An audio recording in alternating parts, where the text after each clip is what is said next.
Africa के दूर तक फैले घास के मैदान हो या न गर्म न ठंडे जंगल और बर्फीला आर्कटिक,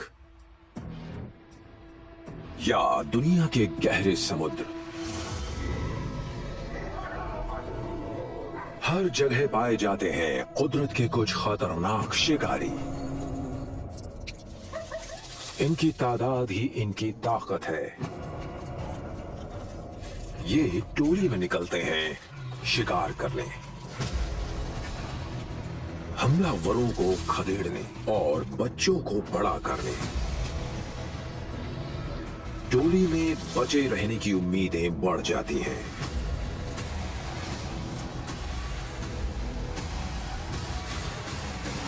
और ये आजमाते हैं टोली के माहिर पैंतरे, यानी पैक टैक्टिक्स।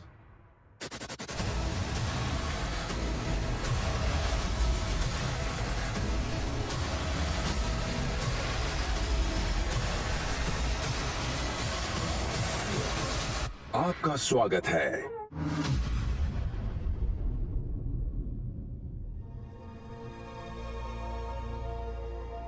पूरी दुनिया में सामाजिक हमलावरों ने मिलकर शिकार करना सीख लिया है। इस तरह बड़े जानवरों को मारा जा सकता है और मुर्दाखोर खाना छीन नहीं पाते।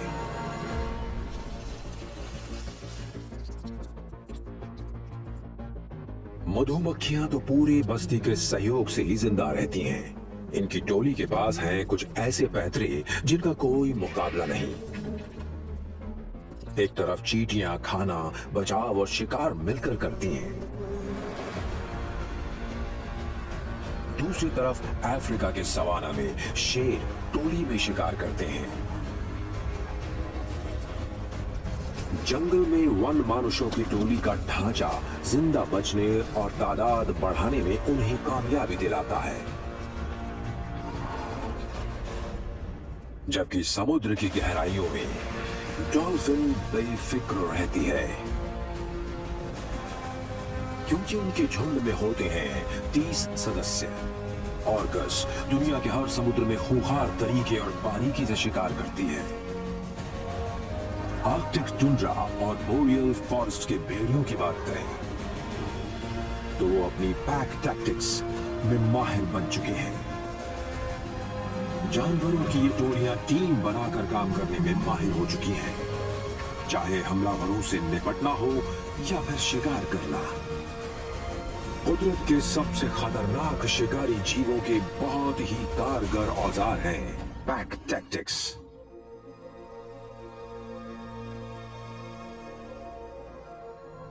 उष्णकटिबंधीय जंगलों और बर्फीले मैदानों में पाए जाते हैं पैक टैक्टिक्स में माहिर जीव। ये विशाल जानवर जिंदा बचे रहने के लिए जूझते हैं, खाने और इलाके के लिए करते हैं मुकाबला। ये हैं भेड़िए।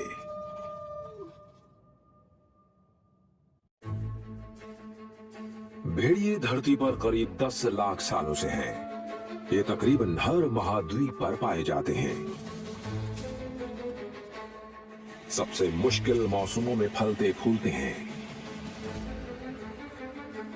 भेड़िए खुद को ढाल लेने में माहिर होते हैं। इस इलाके में विशाल मवेशी और उनके बछड़े बड़ी तादाद में होते हैं, इसलिए भेड़ियों ने सीखा है टोली में शिकार करना। ये पैनी नजरों वाले होते हैं। इनकी सूंघने की कमाल की काबिलियत और दांत ऐसे कि हड्डियों को चबा जाएं। ये सच में माहिर चोटी के शिकारी हैं। ये 20 मीटर दूर से अपने शिकार को देख सकते हैं। फिर शुरू होता है उनका पीछा करना।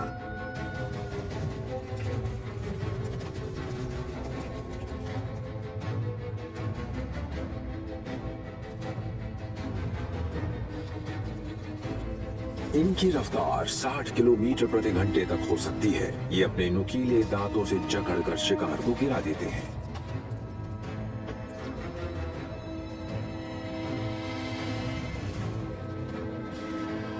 अक्सर टोली में 4 भेड़िए होते हैं जो इलाके में फैल जाते हैं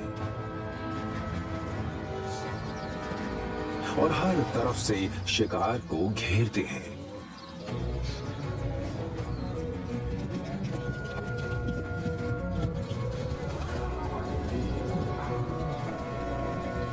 भेड़िए हमले से पहले झुंड के चलने का इंतजार करते हैं।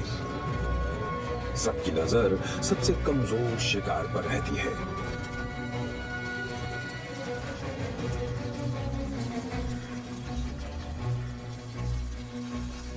टोली हमले के लिए एकदम सही पल चुनती है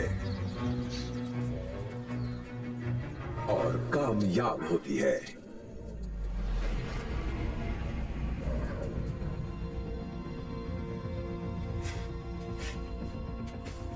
भेड़ियों की ज्यादातर टोलियों में 4 से 10 सदस्य होते हैं और इनके बीच हैसियत के मुताबिक रैंक बटा होता है।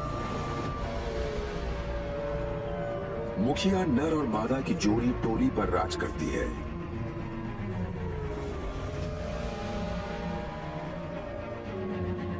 बाकी सबकी हैसियत तय होती है। बीटा से लेकर ओमेगा तक। हैसियत के इस बंटवारे की वजह से टोली में कड़ा मुकाबला चलता है। लड़ाई में सब खुद को साबित करके ऊंचा दर्जा पाना चाहते हैं।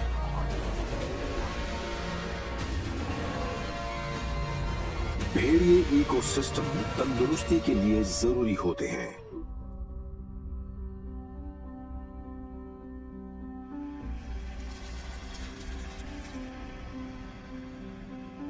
ये हीरे और एल्क की तादाद बेकाबू नहीं होने देते। इसका फायदा पौधों और जानवरों की अनगिनत प्रजातियों को होता है। इसके बावजूद भेड़ियों पर रेबीज जैसे बीमारियों का खतरा मंडराता रहता है।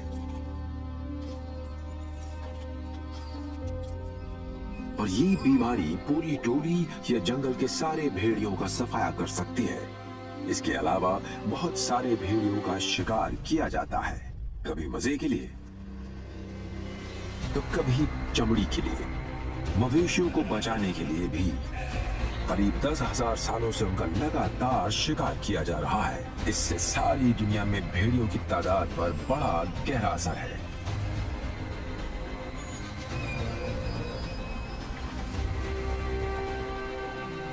शुरू है कि कई संस्थाएं भेड़ियों के लिए जरूरी हैबिटेट और इकोसिस्टम को बचाने के लिए जूझ रही हैं। अगर इन शाही जीवों की हिफाजत हो पाए तो भेड़िए शिकार, सफर और बच्चों की परवरिश कर सकते हैं, वो भी बेफिक्र होकर। वो ठंडे पानी में फलती फूलती है। अंटार्कटिका, अलास्का और नॉर्वे के ठंडे पानी में उनका दुनिया के समुद्रों पर दबदबा कायम है। इनके झुंड पॉड्स कहलाते हैं। इन्हें किलर व्हेल के नाम से भी पुकारा जाता है।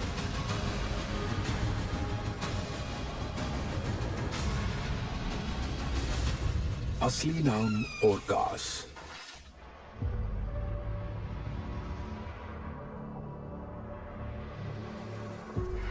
ओर्कास 5 करोड़ सालों से जीते आ रहे हैं। ये बहुत ही सामाजिक प्राणी हैं। पॉड्स में रहते हैं। इनका नाता इतना गहरा होता है कि एक ही पॉड में 4 पीढ़ियों के सदस्य भी रहते देखे गए हैं।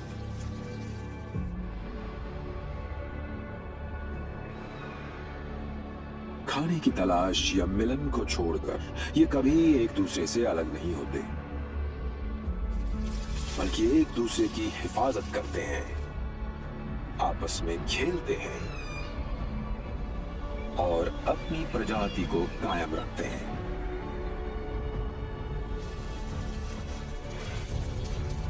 ये समुद्र की चोटी के हमलावर हैं। इनका कोई कुदरती दुश्मन नहीं है। धरती के हर समुद्र पर इनका दबदबा है। ये डॉल्फिन परिवार की सबसे बड़ी सदस्य है, जिनकी खासियत है इनका टोली में रहना।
इसीलिए इन्हें किलर व्हेल भी कहा जाता है।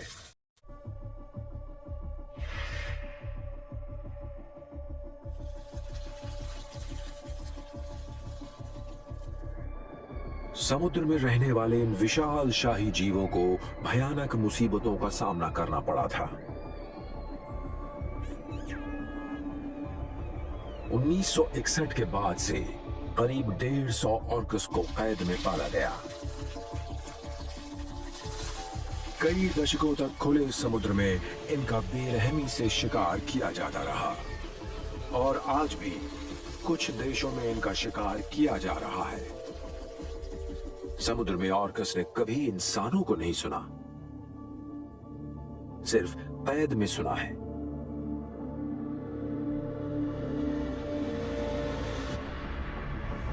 ये बहुत ही होशियार और सामाजिक जीव हैं। इसके बावजूद कुछ ऑर्कस आज खत्म होने की कगार पर हैं। उन्हें शिकार नहीं मिल रहे। इसके अलावा इंसानों की आबादी और ट्रॉलिंग भी इनके लिए बड़ा खतरा है। पर कहीं उम्मीद की किरण भी है। पूरी दुनिया में खतरे में पड़ी इस प्रजाति को बचाने की कोशिशें की जा रही हैं।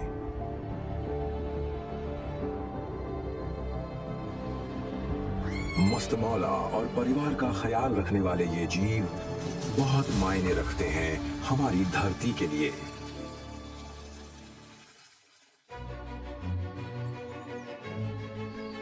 हर महाद्वीप पर जहां जहां इंसान रहता है, ये भी रहती हैं। भिनभिनाती घूमती हैं जंगलों में, चरगाहों में और बगीचों में। ये कीड़े इंसान के लिए बहुत मायने रखते हैं। इनकी बस्तियों में होती हैं हजारों सदस्य। ये हैं मधुमक्खियां।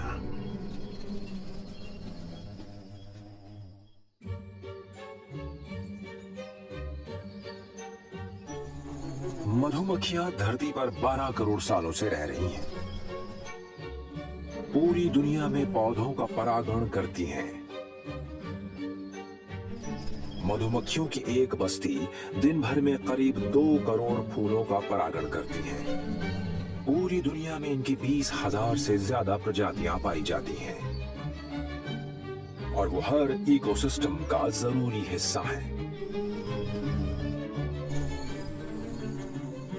इनकी बस्ती में करीब 40,000 सदस्य हो सकते हैं, जो एक लय में मिलकर काम करते हैं। इन व्यस्त छतों पर एक रानी का राज होता है। मधुमक्खियां बहुत कड़ी मेहनत करती हैं।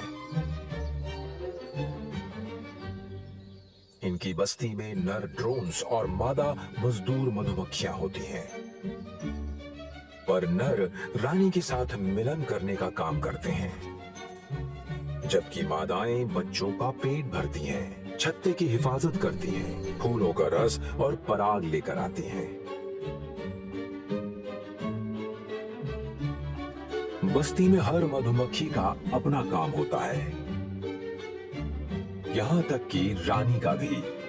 उसका इकलौता काम है अंडे देना। मधुमक्खियां टोली में काम करती हैं। वो संचार में माहिर और काम के प्रति समर्पित रहती हैं।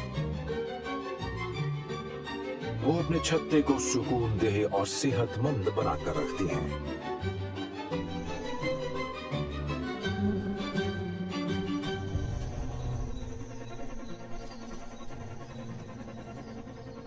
मधुमक्खियां मजदूर ही नहीं बल्कि सिपाही भी होती हैं। अपने छत्ते को हर हमले से बचाती हैं। इनका हथियार होता है डंक, जो जानलेवा बन सकता है। मधुमक्खियां डंक का इस्तेमाल सिर्फ बचाव में करती हैं,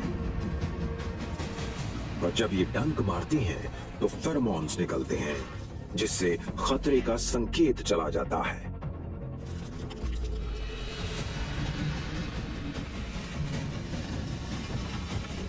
और ढेर सारी मधुमक्खियां बचाव करने चली आती हैं। आसमान में मंडराते सिपाही। हर मधुमक्खी के पास दुश्मन को डंक मारने का एक ही मौका होता है। मधुमक्खी के डंक से तकलीफ होती है, सूजन और खुजली भी।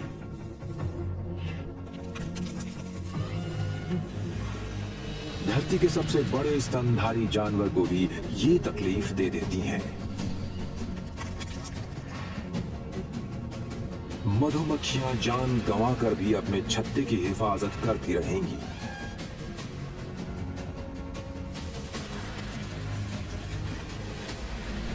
चाहे दुश्मन कितना भी बड़ा क्यों न हो।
इन जरूरी कीड़ों को नहीं बचाया तो हमारी ये दुनिया खत्म हो जाएगी।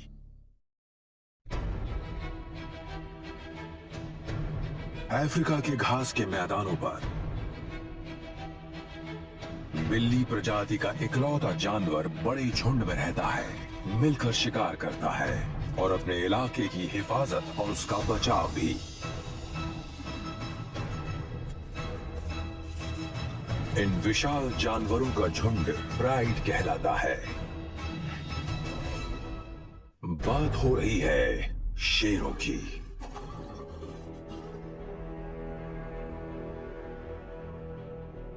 पूरी दुनिया के करीब करीब सारे जंगली शेर अफ्रीका में रहते हैं।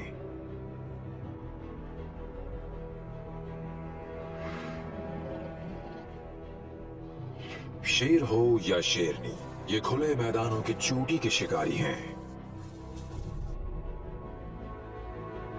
करीब 190 किलो वजनी ये दुनिया में बिल्ली प्रजाति के दूसरे सबसे बड़े जीव हैं। पर झुंड में रहने वाली ये इकलौती प्रजाति है।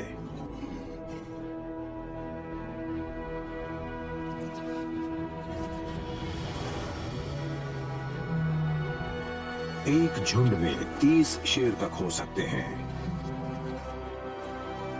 जिसमें कुछ शेर होते हैं जो इलाके की हिफाजत करते हैं,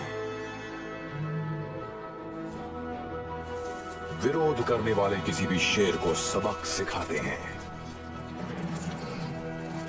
झुंड में इसके अलावा शेरनियां और शावक होते हैं।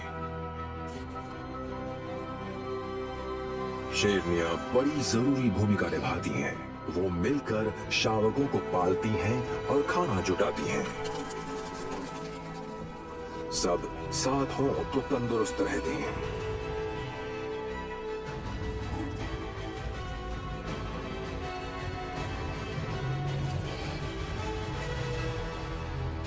साथ सुरक्षा भी देता है।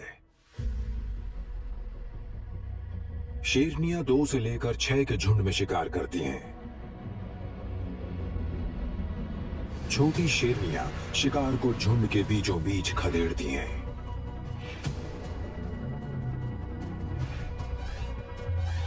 जबकि बड़ी और भारी भरकम शेरनियां घात लगाकर शिकार को दबोच लेती हैं। ये अपने आकार, पंजों, जबड़ों और ताकत की मदद से शिकार को मार गिराती हैं। झुंड के इनके पैंतरे कमाल के होते हैं।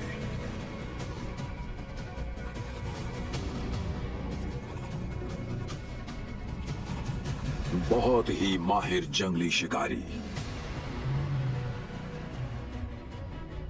शेरनियां खुद से 5 गुना बड़े शिकार को भी गिराने की कोशिश करती हैं। ये मिलकर अपने शिकार को लाचार कर देती हैं।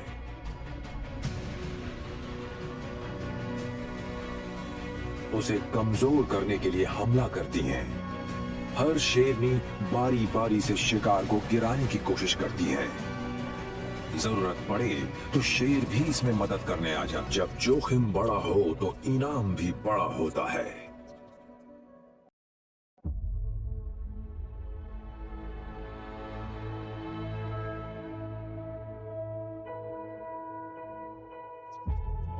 जंगल का राजा और उसकी रानियां। कभी शेरों का अफ्रीका के मैदानों पर राज चलता था। पहले की तुलना में अब ये सिर्फ 8% इलाके में ही रहते हैं। इनके शिकारों की तादाद भी कम हो गई है। इसलिए अब शेरों के झुंड दूर दूर और बिखरे बिखरे रहते हैं। इसलिए इनमें मेलजोल और प्रजनन भी कम हो गया है।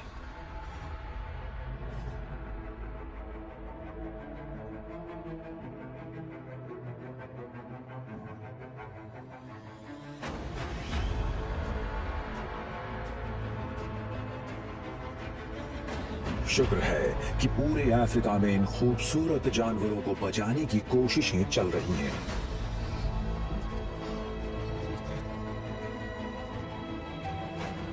सवाना मैदानों पर इनके लिए ज्यादा सुरक्षित इलाके बनाए जा रहे हैं। अवैध शिकार और इंसानों से टकराव से इन्हें बचाया जा रहा है।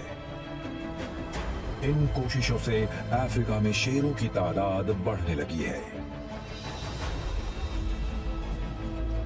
शेर ताकत और हिम्मत के प्रतीक हैं।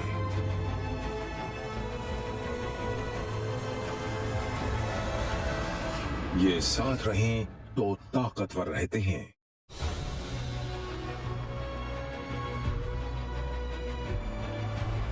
अब उस जीव की बात जो दुनिया भर के समुद्रों और नदियों में रहता है। बहुत ही होशियार जलीय स्तनपायी है ये। लगातार बदलते झुंडों में सुकून से रहने वाले ये जीव आपसी संवाद में माहिर होते हैं, मौज मस्ती में भी। ये है डॉल्फिन।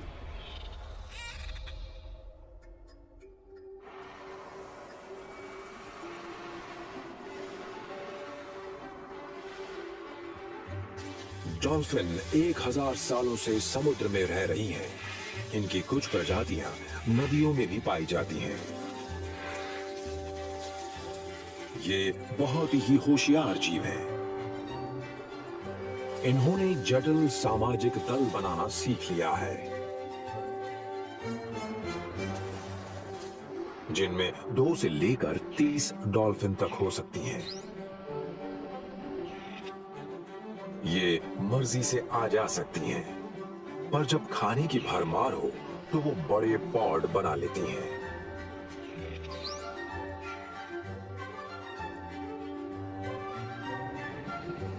ये साथ मिलकर शिकार करती हैं, खेलती हैं और साथी की तलाश भी करती हैं। डॉल्फिन अपनी मौज मस्ती के लिए मशहूर हैं। इन्हें आपस में मिलना जुलना बहुत पसंद है, इसलिए शायद ही ये कभी अकेली पाई जाती हैं। डॉल्फिनों की जिंदगी में पॉड्स बहुत अहम भूमिका निभाते हैं। इससे इन्हें साथ तो मिलता ही है, हमलावरों से बचाव भी होता है। ये सभी एकोलोकेशन के जरिए खाना खोजती हैं और हमलावरों से बचती हैं।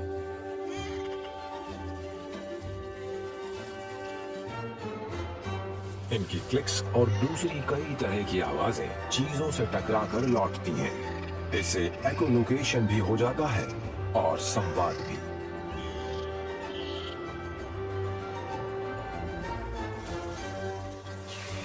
ये अपने हाव भाव से भी संवाद करती हैं, चाहे अपनी पूंछ को हिलाना हो या पानी से बाहर छलांग लगाना। इससे आसपास के डॉल्फिनों को खतरे की चेतावनी मिल जाती है।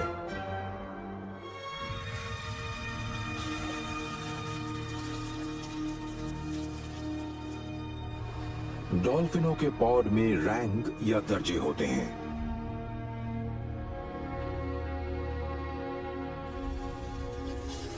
इनके कुछ पॉड्स में एक मां को मुखिया की तरह भी देखा गया है, पर ज्यादातर नर ही मुखिया होते हैं।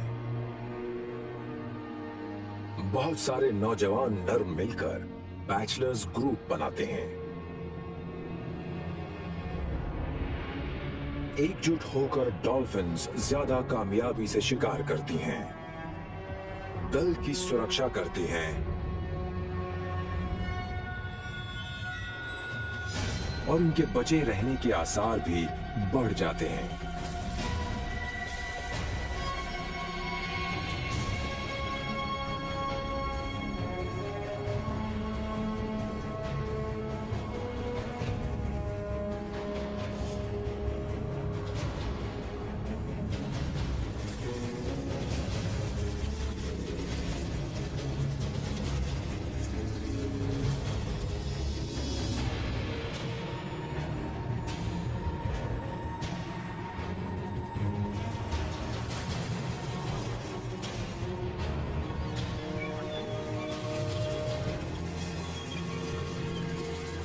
डॉल्फिन्स ने ये सीख लिया है कि एकता में शक्ति है।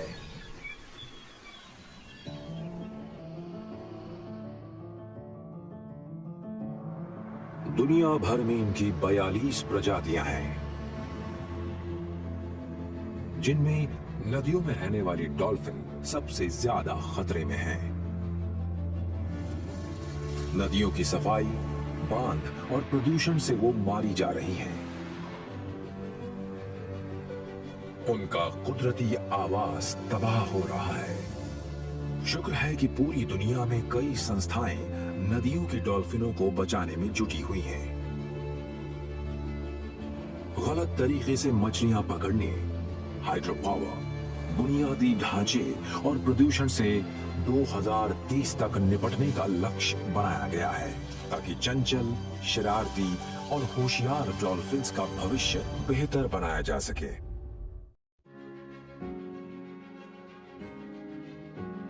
ये दुनिया में तकरीबन सभी जगह पाई जाती हैं।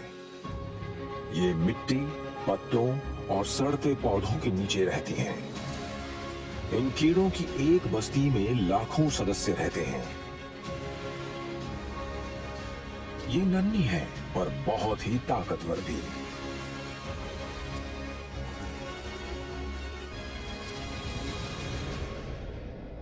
ये हैं चींटियां।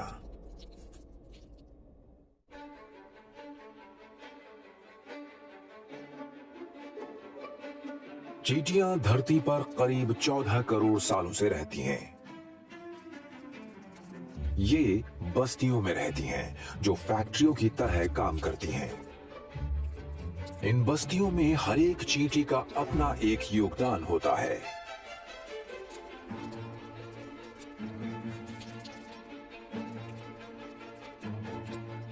चींटियां मिलकर खाना जमा करती हैं और अपनी बस्ती को फैलाती भी जाती हैं।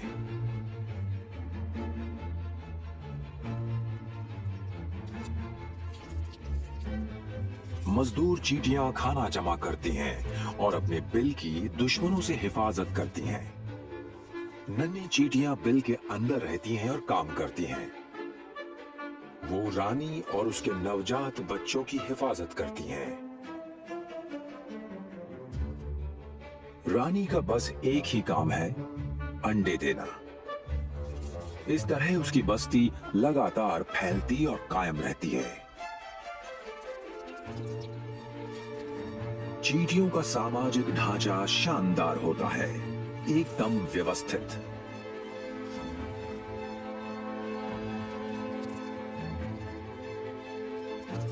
पैदा होने के साथ ही हर चींटी का अपनी बस्ती में एक तय काम होता है।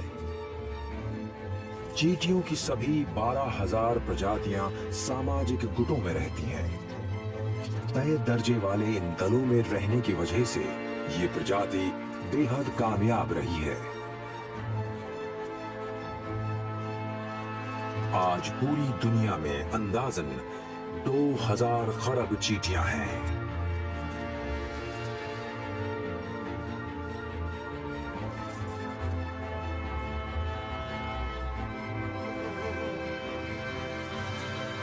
ये टोली के अपने पैंतरों या पैक टैक्टिक्स में माहिर हो गई हैं। चींटियां आवाजों के जरिए नहीं, बल्कि केमिकल्स के जरिए बातचीत करती हैं। इनके छोड़े गए फेरोमोन्स में खास संदेश होते हैं, जैसे खाने के लिए मेरे साथ आओ या घुसपैठिए पर हमला करो। हालांकि हर चींटी का एक नन्हा सा दिमाग होता है, पर एक साथ मिलकर वो बड़ी होशियार बन जाती हैं। वो मिलकर तय करती हैं कि बिल बनाने की सबसे अच्छी जगह कौन सी होगी।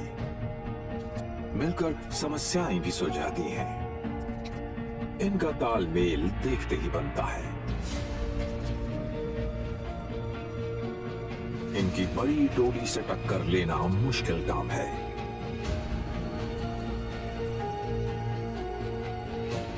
चींटियां बड़ी वफादार होती हैं और अपनी बस्ती की हिफाजत के लिए जान भी दे देती हैं। बस्ती के बीच खाने और दूसरे साधनों के लिए आपसी मुकाबला और लड़ाई चलती रहती है। डंक मारना, स्प्रे करना, यहाँ तक कि काट कर जान ले लेना भी आम बात है। चींटियों की सबसे बड़ी दुश्मन है दूसरी चींटियां।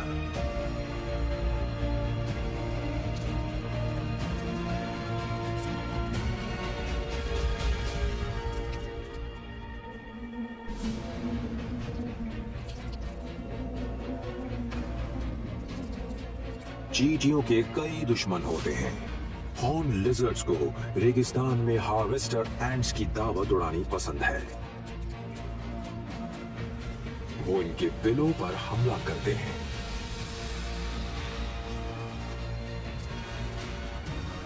पर हमेशा कामयाब नहीं होते।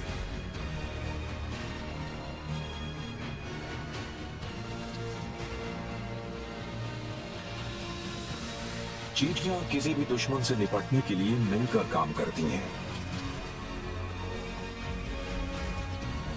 हार्वेस्टर एंट्स अपने शिकार को बार बार काटती और डंक मारती हैं। इस तरह ये अपने से कहीं बड़े हमलावरों को मार गिराती हैं। इतना ही नहीं, ये सभी हमलावर कीड़ों को मार डालती हैं। ये मिलकर दुश्मन को कमजोर बना देती हैं।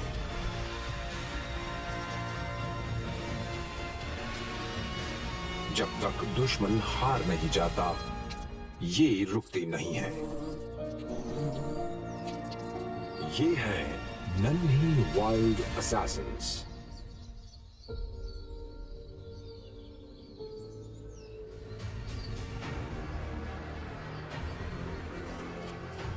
चींटियां हमारी पृथ्वी के लिए बहुत जरूरी हैं। ये जिस हैबिटेट में रहती हैं, उसका बहुत भला करती हैं। और जैसे जैसे दुनिया में तापमान बढ़ता चला जा रहा है, चींटियां उसके मुताबिक अपना बर्ताव बदल नहीं पा रही हैं। जैसे जैसे हमारे इकोसिस्टम्स गर्म हो रहे हैं, चींटियों पर खतरा बढ़ रहा है। पर वो खत्म होने की कगार पर नहीं है। चींटियों के बिना फूड चेन चरमरा जाएगी और धरती पर रहने वाले हर जीव पर इसका असर पड़ेगा। ये नन्हे जीव टोली के पैंतरों या पैक टैक्टिक्स में बड़े माहिर होते हैं।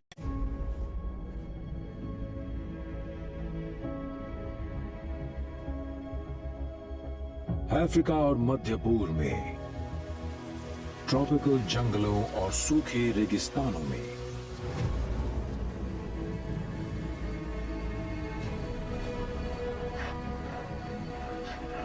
रहती है एक बहुत ही सामाजिक प्राणियों की टोली। चौकन्नी, ईर्ष्यालु और आक्रामक। इंसानों के सबसे करीबी रिश्तेदार।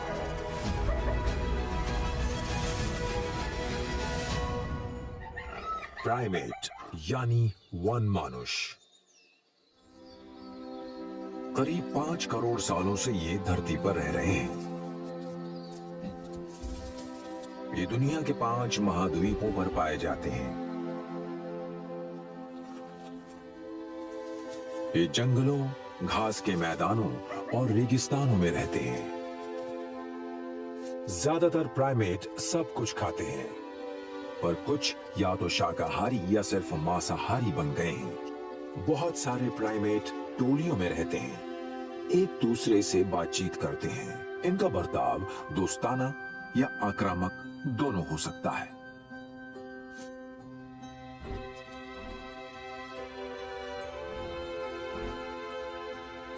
चिंपैंजी और बोनोबो इंसानों के सबसे करीबी प्राइमेट हैं। हमारे डीएनए सीक्वेंस इनसे मिलते जुलते होते हैं। वन मानुषों की कुछ टोलियों में पारिवारिक रिश्ते बहुत मायने रखते हैं।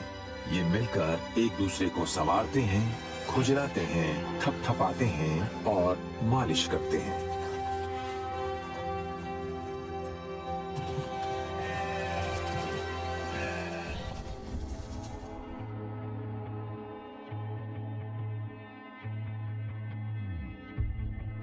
अफ्रीका में इक्वेटर के आसपास के इलाकों में गोरिल्ला भी पाए जाते हैं। ये मिलकर अपने बच्चों को पालते हैं, उनकी देखभाल करते हैं।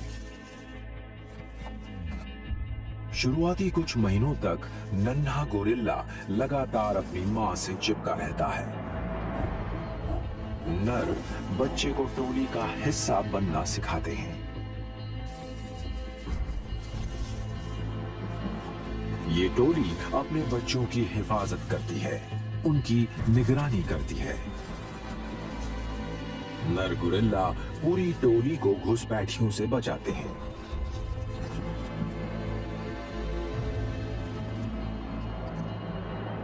इन टोलियों में 5 से लेकर 10 सदस्य होते हैं, पर कभी-कभी 50 भी हो सकते हैं।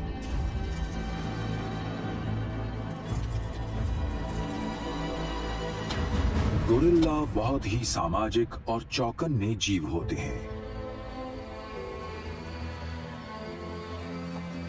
बबून पूरे अफ्रीका में पाए जाते हैं और 20 से 150 सदस्यों की टोली में रहते हैं। बाकी प्राइमेट की तरह ये भी बहुत सामाजिक होते हैं। इनके झुंड को ट्रूप्स कहते हैं। इनमें बहुत सारी वयस्क मादाएं, वयस्क नर और ढेर सारे बच्चे होते हैं। बबून के ट्रूप में रैंकिंग पेचीदा और शानदार होती है। मादाओं को अपनी मां से सामाजिक रुतबा मिलता है। हालांकि नर मुखिया होते हैं, पर उनका ओहदा लगातार बदलता रहता है।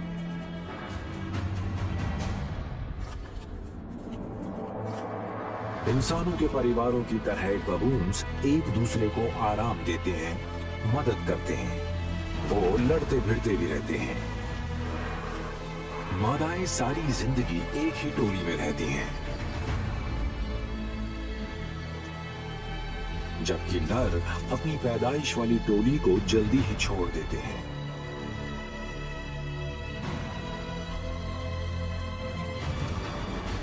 इन शानदार प्राणियों का सामाजिक ढांचा काफी मजबूत होता है।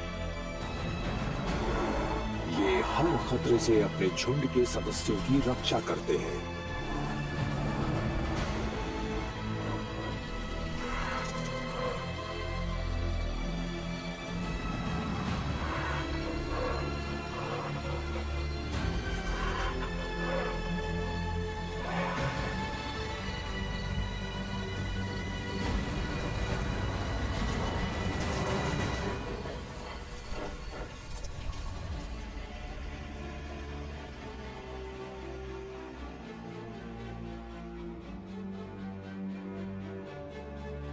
इंसान इनके सबसे करीबी रिश्तेदार हैं।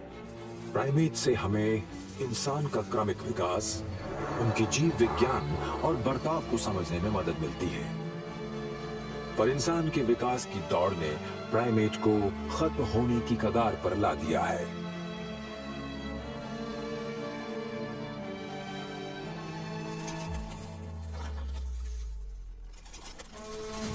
इंसानों की लगातार बढ़ती सभ्यता ने सड़कों और पटरियों का जाल फैला दिया है। चूंकि ट्रॉपिकल इलाकों में भी इनका जाल है, इसलिए हजारों वन मानुष यहाँ मारे जाते हैं। जंगलों का कटना, गैर कानूनी कारोबार और लकड़ी की कटाई इनके दुश्मन हैं। इबोला वायरस ने भी प्राइमेट की बड़ी तादाद का सफाया कर दिया है। इसकी वजह से सारी दुनिया में प्राइमेट की तादाद बड़ी तेजी से घट रही है। ये मनुष्य के सबसे करीबी जंगली रिश्तेदार हैं, इसलिए पूरी दुनिया में इनकी हिफाजत करना जरूरी है। जैसे जैसे मानव सभ्यता फैल रही है, प्राइमेट के सामने जो सबसे बड़ा खतरा है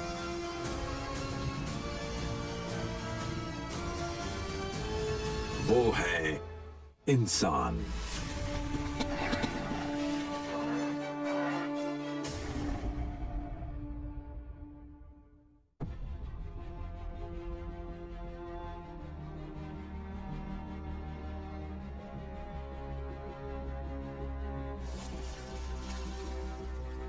दुनिया के हर हिस्से में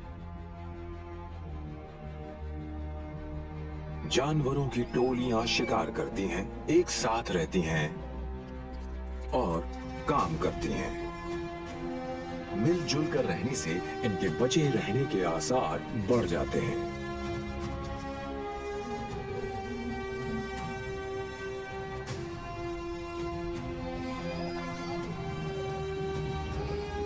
साथ रहकर ये ज्यादा ताकतवर होते हैं। ये जंगली हमलावर हैं, कामयाब शिकारी। और अपने इकोसिस्टम के सही मायनों में रखवाले।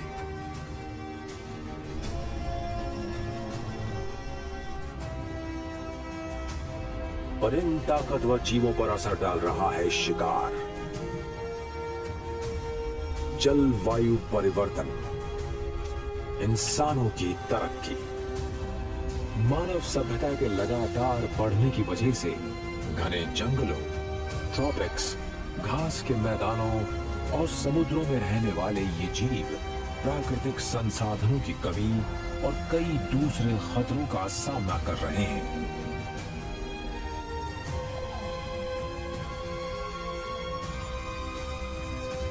सबसे ताकतवर टोली भी इन खतरों से बच नहीं सकती।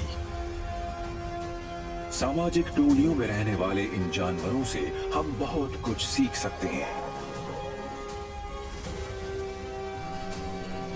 जैसे इनके आपसी संपर्क का तरीका, शिकार का तरीका, एक साथ रहने का इनका तरीका।